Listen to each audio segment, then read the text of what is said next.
Bila adanya pengapuran dapat memicu gesekan makin besar sehingga tulang rawan yang terkikis makin banyak, atau bantalan sendinya juga rusak.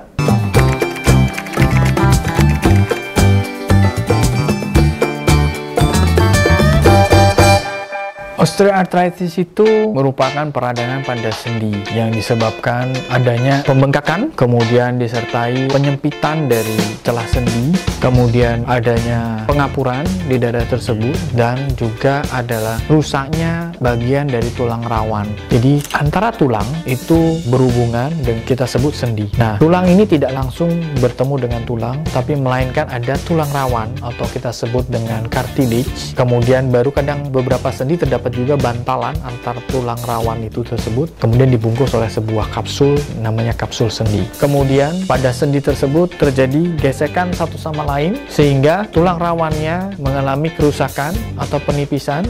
Bila adanya pengapuran dapat memicu gesekan makin besar sehingga tulang rawan yang terkikis makin banyak, atau bantalan sendinya juga rusak. Apa faktor-faktor yang dapat meningkatkan terjadinya hal ini semua? Yang pertama adalah jenis kelamin. Pada wanita memang lebih sering. Kenapa demikian? Ya, salah satunya berhubungan dengan hormonal juga, aktivitas juga. Kemudian yang kedua, riwayat terjadinya cedera pada sendi. Tidak selalu patah tulang, tapi masalah yang lain juga bisa. Ketiga, itu berhubungan dengan umur. Dengan bertambahnya usia, otomatis sendi itu makin lama sering dipakai, segala macam, pasti ada sedikit wear and tear di mana terakumulasi sehingga terjadinya osteoartritis. Kemudian keempat, faktor berat badan. Dengan berat badan yang berat, sendi kerjanya makin berat, wear and tear-nya makin banyak, sehingga faktor resikonya meningkat. Kemudian pasien dengan gangguan metabolik atau penggunaan obat-obat tertentu itu juga ada sedikit merangsang untuk terjadinya wear and tear pada sendi lebih lanjut, lebih cepat.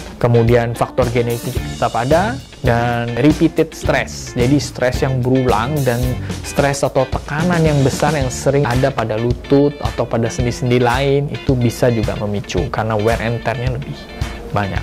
Dan yang terakhir adalah bone deformity. Misalnya pada kaki ya, contohnya pada lutut, di mana tulang pahanya atau tulang betisnya itu agak bengkok dari lahir atau setelah kecelakaan segala macam bengkok. Nah, itu menyebabkan stres pada sendi itu tidak rata, sehingga pada satu sisi atau sisi yang lain itu wear and tear-nya lebih banyak, sehingga cenderung untuk menjadi osteoartritis di kemudian hari. Bagaimana kita menegakkan suatu diagnosis untuk osteoartritis? Dengan ronsen atau X-ray. Nah, dari situ kita bisa tentukan bagaimana dengan pengapurannya, bagaimana dengan celah sendinya, bagaimana dengan tulang rawannya atau permukaan sendinya.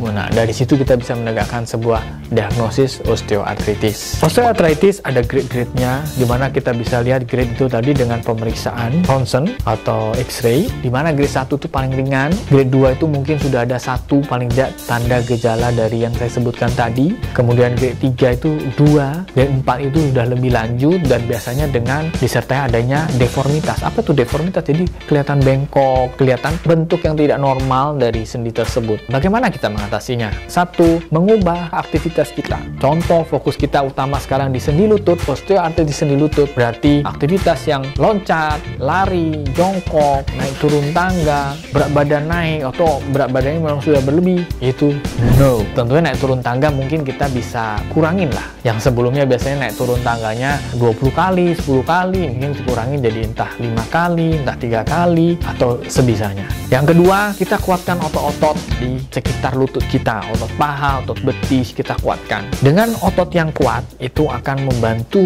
sendi sehingga memegang sendi dengan bagus, sehingga tekanannya akan berkurang di dalam sendi tersebut. Yang ketiga, kita lanjutkan dengan obat-obatan. Ya, tentunya obat-obatan ada untuk obat anti nyerinya, ada obat-obatan untuk mengurangi radangnya, juga bisa dengan suplemen-suplemen untuk membantu regenerasi, mengurangi sedikit peradangan di lutut. Bisa juga dengan topikal, dalam arti seperti salep, gel. Juga bisa tambahan lagi untuk lutut osteoartritis, kita bisa bantu dengan kompres dingin pada lutut. Selain dua terapi tadi yang kita bisa coba untuk grade 1, grade 2, kita bisa tambahan dengan melakukan sebuah injeksi atau suntik ke dalam lutut. Nah, apa yang disuntikan? Yang kita suntikan bisa asam hyaluronat acid, di mana komposisinya mirip dengan cairan sendi. Intinya membantu sedikit meluangkan lumasi, sedikit membantu regenerasi di dalam sendi. Memang tidak bisa efek yang instan, tetapi bisa membantu pengurangan penggunaan obat-obatan seperti obat nyeri atau obat radang, sehingga pasien akan merasa lebih nyaman. Dan juga keberhasilan tergantung dari grade-nya. Pada grade awal